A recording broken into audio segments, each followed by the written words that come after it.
Assalamualaikum.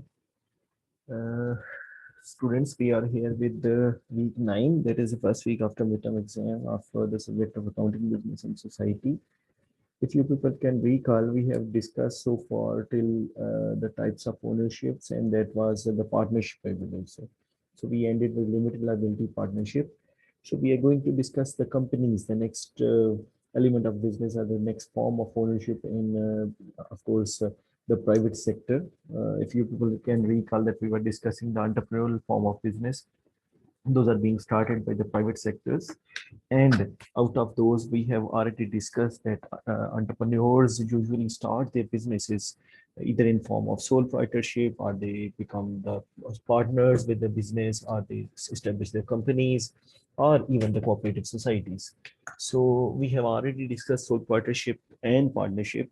Today we are going to start our discussion with companies. सो हम लोग companies act 2017 को base बनाएंगे, और उसकी बेस पे हम अपने डिस्कशन को कंटिन्यू करेंगे. This is a list of all the chapters we have already covered. So these are the form of ownership options available to an entrepreneur. So company को हम सबसे पहले डिस्कस करते हैं. कंपनी क्या है? Company is basically a British term, and for that the word corporation is being used in USA for the same nature of business. Pakistan में recent अभी जो करंटली प्रिवेल कर रहा है, ला जो यूज हो रहा है, दैट इज कंपनीज एक्ट 2017. ठीक है, और उसी के पर्सपेक्टिव से हम लोग जो कंपनीज को डिफाइन भी करेंगे और उसकी सारी जो है वो डिटेल्स डिस्कस करेंगे. तो according to companies act 2017, company is a company formed and registered under this act और the company law. And Investopedia के मुताबिक company is a legal entity formed by a group of individuals to engage and operate a business, commercial और industrial enterprise. और lord Haney के मुताबिक companies are artificial person created by law having a separate legal entity with perpetual succession and a common seal. इन सारी definitions की base पे हम लोग जो है बेसिकली एक जनरेट कर सकते हैं, you can say, characteristics of a company. वो क्या है? Like number one, can not exist without registration. क्योंकि कंपनीज की रजिस्ट्रेशन जो है वो कंपनीज एक्ट 2017 के तहत जरूरी. एक कंपनी वही कंपनी होगी जो कंपनी एक्ट 2017 के थ्रू या कंपनी लॉ के थ्रू बनाई जाएगी. जिस तरह बैंकिंग लॉ है, बैंकिंग लॉ के थ्रू अगर आप एक बैंकिंग कंपनी बना लेते हैं, that will become a company because वो लॉ के तहत बनी है. तो लॉ के तहत रजिस्ट्रेशन इज मैंडेटरी. तो विदाउट रजिस्ट्रेशन कंपनी एग्जिस्ट नहीं कर सकती. Created by group of individuals, तो मिनिमम इसमें दो लोग होते हैं, लेकिन ऐसी फॉर्म्स ऑफ कंपनीज भी मौजूद हैं जिनमें एक मेंबर भी हो सकता है. मिनिमम एंड मैक्सिमम की उसमें नहीं है, उसमें only one member would be there. तो that is called single member company. लेकिन उसके लिए शर्त जो है वो पहली वाली पे फॉलो करना जरूरी है. That should be registered under the companies act 2017. ठीक है. देन बिजनेस या इकोनॉमिक पर्पस होता है उसका. लोग अगर बिजनेस इकोनॉमिक पर्पस के लिए मिलेंगे, then it can become a business और अ कंपनी. आपको पता है कि इकोनॉमिक एक्टिविटीज के अलावा जो है वो बिजनेस नहीं कहलाता. It is an artificial person, because इसमें जो कंपनी होती है, company is considered as a person. ठीक है. उसकी अपनी एक लीगल आइडेंटिटी है, उसकी एक लीगल आइडेंटिफिकेशन है, उसकी अपनी कॉमन सील होती है, और वो जो है बाकायदा तौर पे प्रॉपर्टी ओन कर सकती है, सू कर सकती है, उस पर सू हो सकता है, प्रॉपर्टी परचेज कर सकती है, प्रॉपर्टी सेल कर सकती है, और उसकी अपनी एक एंटिटी है. ठीक है. तो that is why it is called artificial person. Then we have limited liability. Companies में जो लाइबिलिटी है that is limited. Limited liability से मुराद क्या है आप लोग ऑलरेडी जानते हैं. The owners or the investors are responsible up to the amount invested in business, that is called limited liability. Then created by law, इसके लिए law है, that is Companies Act 2017, और या कोई भी और law जिसके अंदर जो है वो कंपनी बनाई जाती है. सेपरेट लीगल एंटिटी है कि इसमें जो ओनर्स होते हैं, usually those owners for a company are called shareholders. जिस तरह सोल प्रोप्राइटरशिप में you people know that individual owner ही मैनेजर भी होता है. तो ओनर मैनेजर का कॉन्सेप्ट है. पार्टनरशिप के अंदर पार्टनर्स होते हैं, और पार्टनर्स में से कोई एक या दो या कुछ ज्यादा जो है वो मैनेजमेंट में होते हैं, बाकी नहीं होते हैं. लेकिन कंपनीज के अंदर जो है वो शेयर होल्डर्स होते हैं, and out of those share holders board of director select होता है, and they manage the company. Perpetual succession है. परपेचुअल मीन्स हमेशा रहने वाली, दायमी. तो कंपनी के बारे में ये अज्यूम किया जाता है, it is made not to end in future. तो इट इज अ कंटिन्यूअस, और you can see the perpetual business जो हमेशा रहेगा. देन कॉमन सील है. यानी कंपनी जो कि एक सेपरेट लीगल एंटिटी है तो उसकी अपनी पहचान जो है वो सील की शक्ल में होती है, लेकिन ये कुछ अमेंडमेंट्स आती रहती हैं के अंदर। तो रिसेंटली जो एक्ट में अमेंडमेंट्स आई है उसके मुताबिक कॉमन सील का होना जरूरी नहीं है। So these are the characteristics based on the definition. Now we are going to discuss the company. हमें कुछ कॉन्सेप्ट बन गया है कंपनी क्या होती है, बहुत सारे लोग मिलते हैं, रजिस्टर मस्ट होती है, कंपनीज एक्ट के थ्रू मैनेज होती है। देन इसके अंदर जो लोग होते हैं वो आर्टिफिशियल कंपनी जो है आर्टिफिशियल पर्सन है, कंपनी की कॉमन सील है, ओनर्स और हैं और जो कंपनी है वो और है। तो ऑफ कोर्स इसके कुछ बेनिफिट्स भी हैं और उसके कुछ ड्रॉबैक्स भी हैं। आप इस स्लाइड को देखें, you people can easily identify कि क्या इसमें प्रॉस है और क्या कौन से। लाइक लार्ज कैपिटल है, बहुत सारे लोग होते हैं, कैपिटल लार्ज होगा, लाइबिलिटी लिमिटेड है, इजी ट्रांसफर ऑफ शेयर्स है। आपको पता है कंपनीज के शेयर्स जो लिस्टेड कंपनीज होती हैं उनके शेयर्स जो है वो स्टॉक एक्सचेंज में ट्रेड होते हैं, तो कोई भी बंदा जो है परचेज और सेल कर सकता है। परपेचुअल सक्सेशन है, हमेशा रहने वाली होती है, इसकी लाइफ जो है सोल पार्टनरशिप और पार्टनरशिप से लंबी होती है। लार्ज स्केल बिजनेस है, हमारी सराउंडिंग में जो बड़े बड़े बिजनेस हैं those are basically based on companies. और इसमें एक्सपेंशन का स्कोप होता है। डेमोक्रेटिक ऑर्गेनाइजेशन है क्योंकि इसके अंदर बाकायदा तौर पे जो टॉप लेवल मैनेजमेंट है, बोर्ड ऑफ डायरेक्टर्स हैं, उनकी बाकायदा वोटिंग के थ्रू सिलेक्शन होती है। पब्लिक कॉन्फिडेंस है, people have confidence in these companies क्योंकि लोगों को पैसा इन्वेस्ट हुआ होता है और इसके बाकायदा तौर पे vision mission everything is given. Second, इनके जो फाइनेंशियल स्टेटमेंट्स हैं दोज आर बेसिकली जिस तरह प्राइवेट की तो नहीं होती है लेकिन जो पब्लिक कंपनीज हैं उनके लिए फाइनेंशियल स्टेटमेंट्स को पब्लिक करना जरूरी है। ठीक है, तो वो स्टॉक एक्सचेंज से अवेलेबल है, कंपनी के वेबसाइट्स पे डेटा पड़ा होता है, तो people can see and they can identify कि कंपनीज की परफॉर्मेंस कैसी है। दैट इज वाई पब्लिक का कॉन्फिडेंस इस पे ज्यादा होता है क्योंकि ये अपने आप को पब्लिकली अनाउंस करते हैं कि what we are doing. Okay, तो then we have social responsibility. ये फर्म्स जो है ऑफन सोशल रिस्पॉन्सिबिलिटी परफॉर्म करती हैं। इनका ऑब्जेक्टिव प्रॉफिट मेकिंग के बाद सोसाइटी को की तरफ रिटर्न करना भी है। आपको नजर आएगा अराउंड जो बहुत बड़ी बड़ी कंपनीज हैं और वो ह्यूज अमाउंट ऑफ इन्वेस्टमेंट करती हैं सोशल रिस्पॉन्सिबिलिटी के अंदर। और देन गवर्नमेंट के लिए टैक्स का सोर्स है क्योंकि इन कंपनीज को डबल टैक्सेशन होती है इन पे। एक तो कंपनी के प्रॉफिट पे टैक्स होगा, फिर जो शेयर होल्डर्स को डिविडेंड मिलेंगे तो उसके ऊपर दोबारा से टैक्स होगा। Then opportunities for other businesses हैं। ये जो बड़ी फर्म्स हैं ये दूसरे बिजनेसेस के लिए अपॉर्चुनिटीज जनरेट करती हैं। आप सिर्फ इमेजिन करें कि गाड़ियां बनाने का प्लांट अगर लगा दिया जाए पाकिस्तान में तो लोगों के लिए एम्प्लॉयमेंट होगी, गाड़ियों के पार्ट्स बनाने के लिए लेदर कंपनीज होंगी जो उनको पार्ट्स बनाएंगी, उनकी सीट जो है लेदर सीट्स होंगी तो लेदर इंडस्ट्री डेवलप होगी। अगर वो कपड़े की सीट्स हैं तो जो है वो टेक्सटाइल मिल्स उनको ऑर्डर्स मिलेंगे। ठीक है, बहुत सारे लोगों के लिए वर्कशॉप्स की अपॉर्चुनिटीज होंगी कि वो वर्कशॉप बनाए, गाड़ियों को ठीक करें, रिपेयर एंड मेंटेनेंस, ऑयल और जो है वो चेंज होता है गाड़ी का, वो ऑयल चेंज होगा। These are facilities. तो एक बिजनेस की वजह से बाकी बिजनेसेस के लिए जो है वो opportunities generated. Then there are certain drawbacks associated to companies. Like उनमें the foremost is difficulty in formulation. ये businesses establish करना बहुत मुश्किल है, इसमें बकायदा legal formalities हैं, तो उसके लिए आम इंसान के लिए it's not easy to establish such business. Public information है, आपको अपनी information public करनी पड़ती है तो आपका कोई secret नहीं रहता। देन गवर्नमेंट रेगुलेशंस इस पे स्ट्रिक्ट होती हैं। ठीक है, गवर्नमेंट जो है वो इनको काफ़ी डिटेल और थॉरोली जो है इन्वेस्टिगेशन के बाद अलाउ करते हैं बिजनेस करना, और इनके बिजनेसेस को रेगुलर बेसिस पे जो है वो रेगुलेट भी किया जाता है। डबल टैक्सेशन मैंने पहले आपको बताया था कि कंपनी के प्रॉफिट्स पे भी टैक्स होता है एंड आफ्टर दैट जो शेयर होल्डर्स को डिविडेंड मिलेगा उस पर सेपरेट टैक्स होगा। देन मोनोपोलिस्टिक कंपटीशन है, जो कंपटीशन है that is in monopoly, monopoly की सिचुएशन जनरेट हो जाती है, कुछ फर्म्स जो हैं वो मार्केट को कैप्चर कर लेती हैं, तो that is called monopolistic competition. और इससे removal of small firms from the market है। इनका नुकसान ये है कि ये छोटे छोटे बिजनेसेस को अक्सर जो है वो out of the market throw कर देती हैं क्योंकि इनका स्कोप बड़ा होता है, तो ये मैस प्रोडक्शन की वजह से या मैस जो है वो मार्केट की वजह से इकोनॉमीज ऑफ स्केल इनको होती हैं, तो बिकॉज ऑफ दैट जो स्मॉल बिजनेस हैं उनको compete नहीं कर सकते, सर्वाइव नहीं कर सकते, तो वो मार्केट से आउट हो जाते हैं, तो ये इनके ड्रॉबैक्स हैं। After that there these are the types of companies. हम इनको बारी बारी डिस्कस करेंगे कमिंग स्लाइड के अंदर। सबसे पहले अकॉर्डिंग टू ओनरशिप है, फिर अकॉर्डिंग टू लाइबिलिटी है, इनकॉर्पोरेशन है, कंपनीज एक्ट है और मिसलिनियस है। तो अकॉर्डिंग टू ओनरशिप हम डिस्कस करते हैं। तो ओनरशिप के मुताबिक हमारे पास प्राइवेट लिमिटेड कंपनीज हैं। The transfer of its shares to general public is restricted. Number one, has many members not exceeding 50, यानी दो मिनिमम होते हैं प्राइवेट लिमिटेड में और मैक्सिमम 50 मेंबर्स होते हैं। Does not invite public to subscribe its shares, क्योंकि ये प्राइवेट लिमिटेड है नाम से जाहिर हो रहा है, तो ये पब्लिक लिमिटेड नहीं है, तो इसलिए इसके शेयर्स जो हैं वो पब्लिक को इनवाइट नहीं किया जाएगा। जो मालिक हैं, जो डायरेक्टर्स हैं, उन्हीं के पास इसके शेयर्स होंगे। ओके, तो ये अपने साथ वर्ड लिखती है प्राइवेट लिमिटेड का। पब्लिक लिमिटेड इसके मुकाबले में वो होती है जो पब्लिक को इनवाइट करती है अपने शेयर कैपिटल, ठीक है, कि उसमें कंट्रीब्यूट करे, तो that is called public limited. अच्छा, पब्लिक लिमिटेड दो तरह की हो सकती है, एक नॉन लिस्टेड होती है जो स्टॉक एक्सचेंज में लिस्टेड ना हो, और एक लिस्टेड होती है। जो नॉन लिस्टेड है उसके लिए मिनिमम 3 लोग होने चाहिए। आपको याद हो, हमने प्राइवेट में पढ़ा कि मिनिमम 2 लोग होते हैं। अच्छा, जो नॉन लिस्टेड पब्लिक होगी उसमें मिनिमम 3 मेंबर्स होने चाहिए, और जो लिस्टेड कंपनी है स्टॉक एक्सचेंज में उसके लिए मिनिमम 7 मेंबर्स होना जरूरी है। ठीक है। तो जो प्राइवेट लिमिटेड है उसमें मैक्सिमम 50 होते हैं, लेकिन पब्लिक लिमिटेड में मैक्सिमम की कोई लिमिट नहीं है।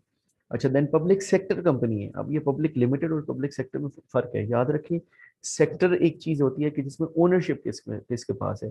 जो प्राइवेट लिमिटेड कंपनी या पब्लिक लिमिटेड कंपनी है, both are basically owned by private sector. ठीक है, यानी उनमें प्राइवेट ओनरशिप होती है, गवर्नमेंट का रोल नहीं होता। लेकिन जो पब्लिक सेक्टर कंपनी है जिसके अंदर एटलीस्ट 51% शेयर जो है those are being held by the government, तो वो हमारी पब्लिक लिमिटेड या सॉरी पब्लिक सेक्टर कंपनी कहलाएगी, नॉट पब्लिक लिमिटेड। तो पब्लिक लिमिटेड और प्राइवेट लिमिटेड दोनों प्राइवेट सेक्टर में होती हैं, यानी प्राइवेट ओनरशिप में होती हैं, लेकिन जो पब्लिक सेक्टर कंपनी है वो गवर्नमेंट ओनरशिप में होती है।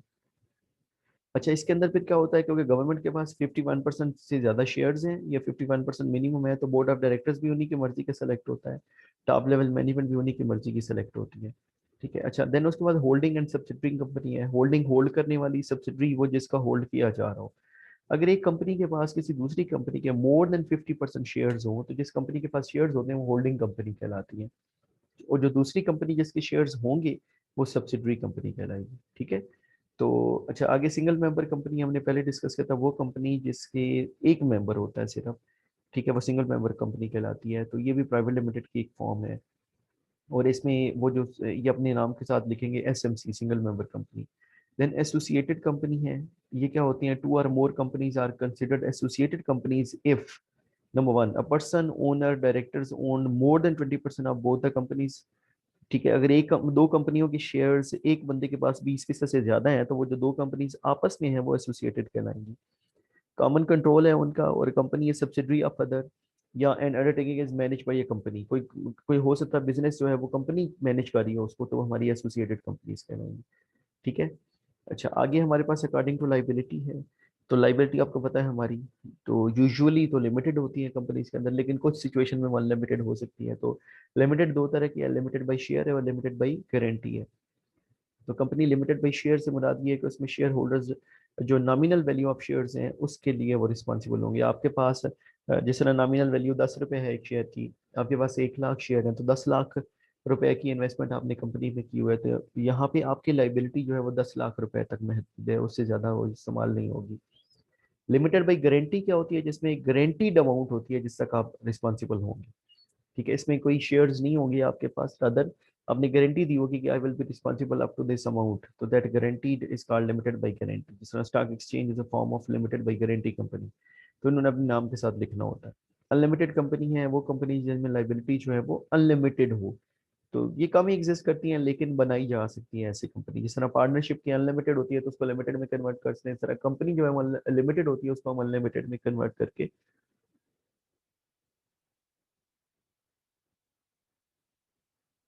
उसमें हम लिख सकते हैं। ठीक है।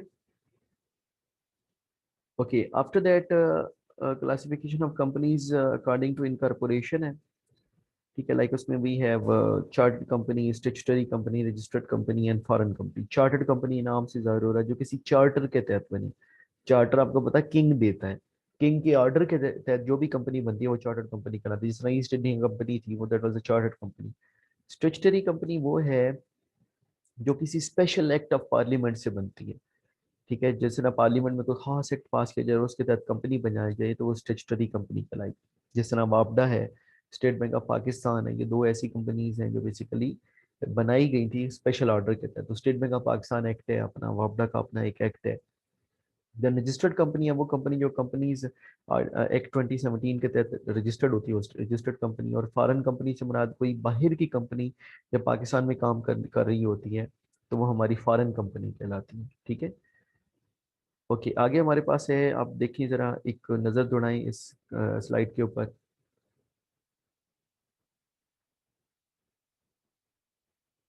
तो ये हमें कंपनीज एक्ट के तहत कंपनीज बता रहे हैं। पब्लिक इंटरेस्ट कंपनी है, स्मॉल साइज कंपनी है, मीडियम साइज कंपनी है और स्मॉल साइज कंपनी। सॉरी ये रिपीट हो गया, आई बिलीव सो, ये लार्ज साइज कंपनी होना तो यहाँ पे। Just let me change it.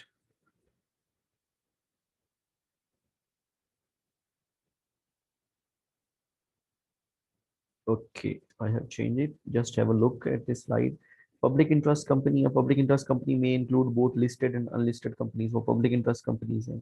Small size companies हैं वो company जिसमें क्या होता है 250 से कम एम्प्लॉइज हो, टर्नओवर यानी सेल्स उसकी लेस देन और इक्वल टू 100 मिलियन हो, ठीक है, और उसके बाद पेड अप कैपिटल जो है वो 10 मिलियन से कम हो या उसके बराबर हो, अप टू 10 मिलियन हो।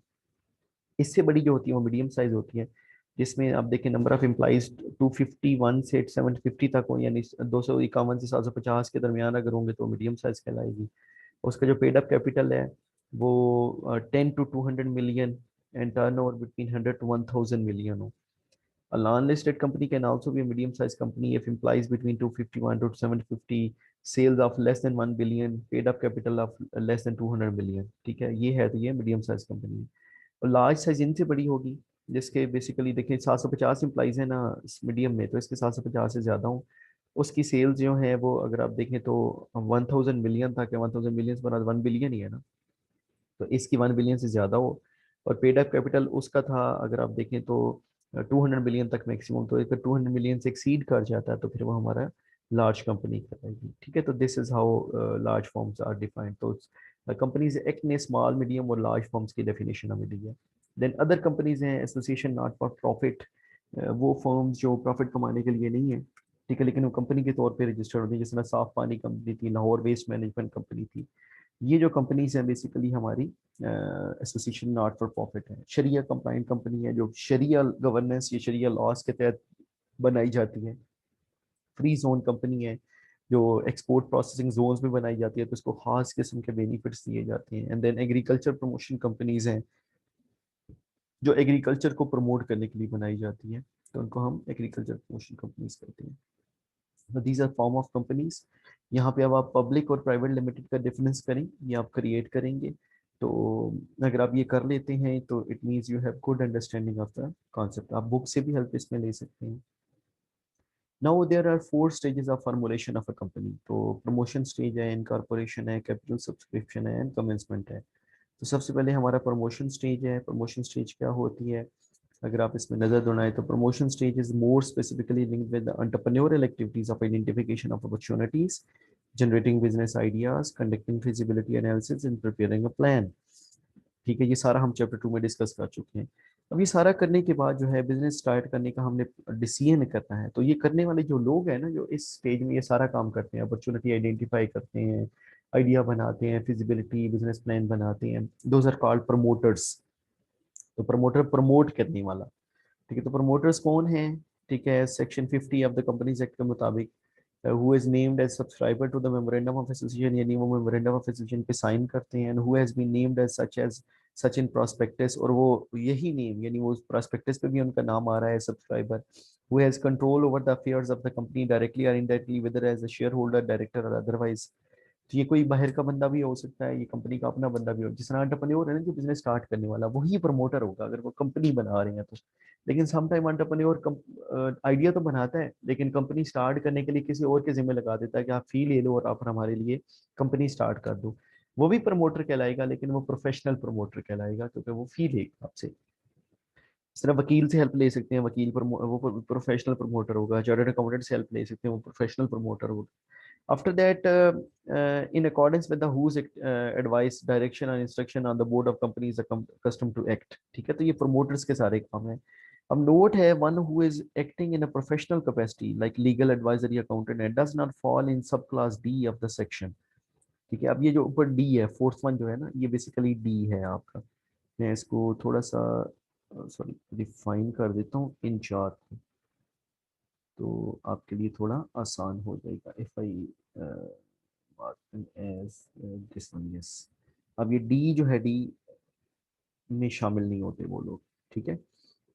Okay, in simple words the promoter could be one who conceives an idea for setting up a particular business and meets the requirements of starting a company, A promoter is the one who undertakes to form a company with reference to a given object and sets it going and takes the necessary steps to accomplish that purpose.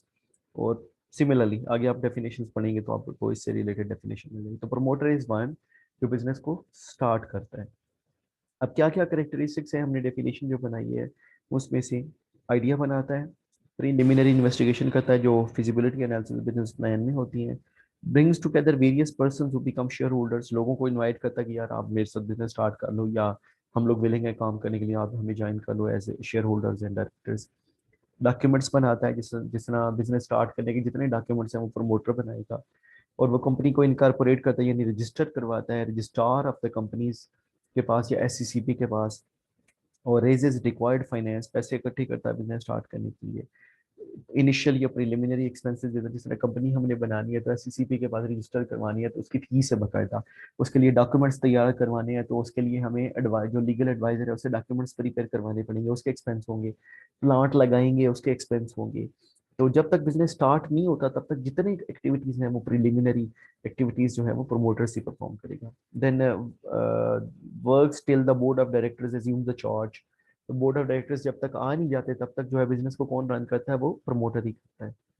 And selection of name of the company, company का नाम रखता है, and appoints various advisers, of course legal adviser होगा, chartered accountant होगा, property adviser होगा, machinery के लिए engineer कोई एडवाइजर होगा जो मशीन खरीदनी है, तो वो सारे काम कौन करेगा, प्रमोटर करेगा।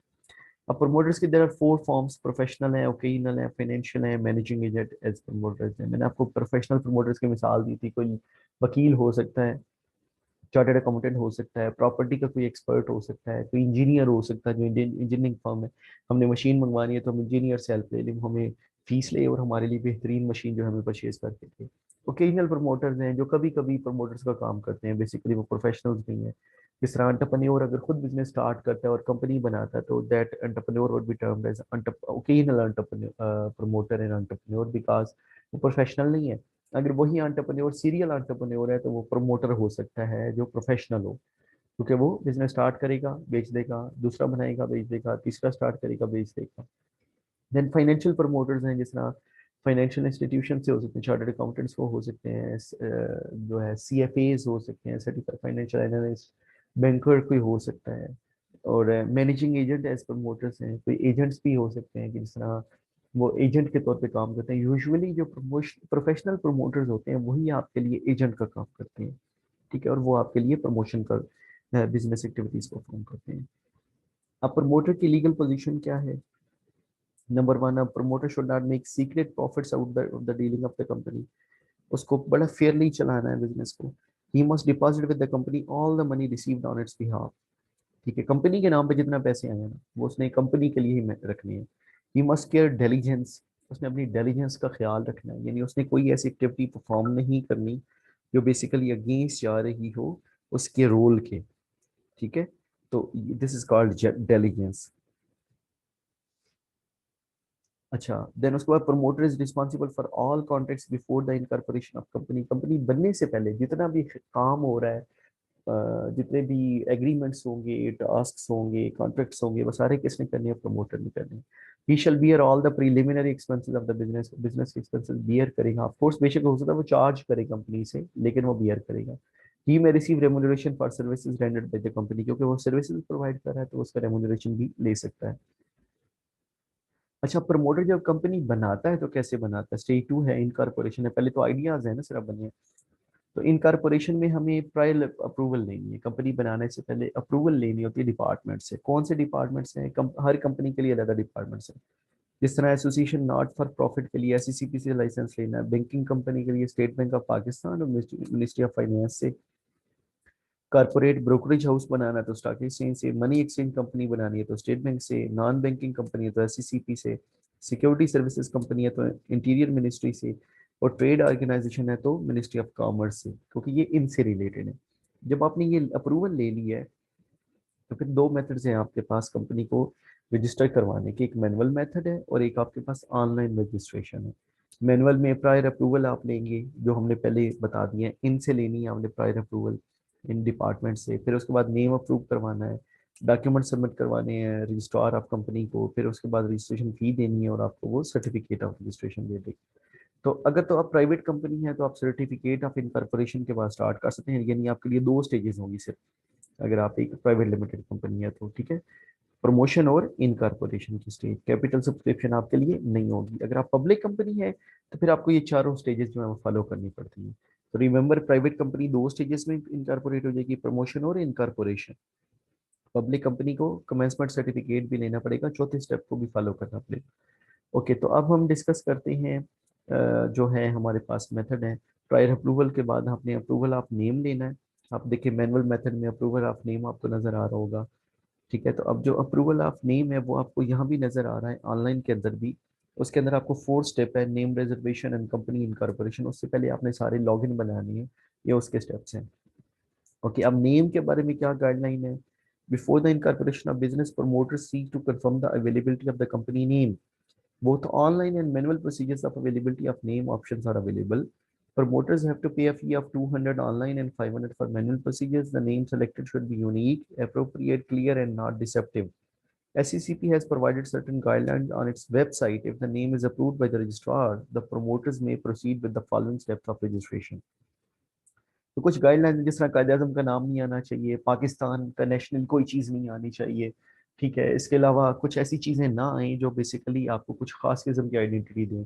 आप कहीं जी इसराइल लिमिटेड ये ना लिखें, आप कहीं इंडिया लिमिटेड ये ना लिखें। इस तरह की चीज़ें हैं जो बेसिकली नाम से रिलेटेड होती हैं, जो लीगलिटी के इशूज जनरेट कर सकती हैं। नाम अप्रूव हो जाए तो आप उसके बाद डॉक्यूमेंट सबमिट कर सकते हैं। कौन कौन से डॉक्यूमेंट्स हैं आपको यहाँ नज़र आ रहा है, आप इस स्लाइड को पढ़िएगा। डॉक्यूमेंट्स की एक पूरी लिस्ट है जो आपने सबमिट करवानी है। वो सबमिट हो जाए तो आपने फीस सबमिट करवानी है, ठीक है। फीस जो है बेसिकली वो डिफरेंट है, with the time being change होती रहती है। फीस सबमिट हो जाए, ठीक है। और अगर आपका वो सेटिस्फाइड है फीस सबमिशन के बाद, आप देखें सेकंड पॉइंट के अंदर, तो आपको जो रजिस्ट्रार ऑफ कंपनीज है वो इनकॉर्पोरेशन सर्टिफिकेट दे देगा। अच्छा, अब प्राइवेट लिमिटेड कंपनीज के लिए इनकॉर्पोरेशन सर्टिफिकेट जरूरी है, इसके बाद आप वो बिजनेस स्टार्ट कर सकते हैं। लेकिन पब्लिक कंपनी ने तो पब्लिक को इनवाइट करना होता है शेयर कैपिटल के लिए, तो उसके लिए उन्हें थर्ड स्टेज में मूव करना पड़ेगा, that is called capital subscription stage, यानी सब्सक्राइब करना। लोगों को कहेंगे कि आप सब्सक्राइब करें कैपिटल हमारे बिजनेस में, तो उसके लिए वो इनवाइट करेंगे उनको। और इनवाइट करने के लिए उन्हें प्रॉस्पेक्टस इशू करनी पड़ती है, ठीक है।